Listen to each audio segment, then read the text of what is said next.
Hi, chicken குழம்பு எப்படி செய்யுதுன்னு பார்க்கலாம். நான் வந்து குழம்பு மாதிரி வைக்க போகிறேன். கிரேவியாக வேணும்னா தேங்காய் பேஸ்ட்டை மட்டும் ஸ்கிப் பண்ணிக்கலாம். வானலில் எண்ணெய் கடுகு போட்டுட்டு பெரிய வெங்காயம் கொஞ்சம் நிறைய சேர்த்துக்கிறேன். அப்போ தான் கொஞ்சம் குழம்பு டிக்காக வரும்.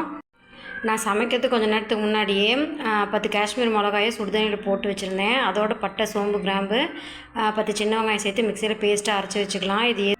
இது எதுக்காகனா காரம் வேணாம், கலர் கொஞ்சம் வேணும் அப்படின்றதுக்காக இந்த வரமிளகா அரைச்சி வச்சுருக்கேன். அதோட ஒரு 3 தக்காளி வந்து கட் பண்ணி இதோட சேர்த்துட்டு இஞ்சி பூண்டு சேர்த்து நல்லா வதக்கி விட்டுக்கலாம். நல்லா வதக்கி விட்டதும் சிக்கனை சேர்த்து அதோட கொஞ்சம் மஞ்சத்தூள் சேர்த்து நல்லா மிக்ஸ் பண்ணி விட்டுக்கலாம். நான் காரத்துக்காக வேறு எதுவுமே சேர்த்தலை, மிளகாத்தூள் எதுவும் சேர்க்கலை. சிக்கன் மசாலா, இந்த பேஸ்ட் இது மட்டும் தான் சேர்த்துருக்கேன். இது காரம் ரெண்டுமே கொடுக்கும், அதனால் இது மட்டும் தான் சேர்த்துருக்கேன். சிக்கன்லேருந்து தண்ணி விட்டு அது சுண்டுற வரைக்கும் க்ளோஸ் பண்ணி வேக வச்சுக்கலாம். அப்புறமா ஓரளவுக்கு தண்ணி சொன்னதும் இந்த பேஸ்ட்டு, சிக்கன் மசாலா இது ரெண்டையும் நல்லா போட்டு மிக்ஸ் பண்ணி விட்டுட்டு கொஞ்சம் நேரம் மூடி வச்சுக்கலாம். இப்போ இந்த மாதிரி எண்ணெய் பிரிஞ்சு வந்ததும் அரைச்சி வச்ச தேங்காய் பொட்டுக்கடலை பேஸ்ட்டு இதோட சேர்த்துக்கிறேன்.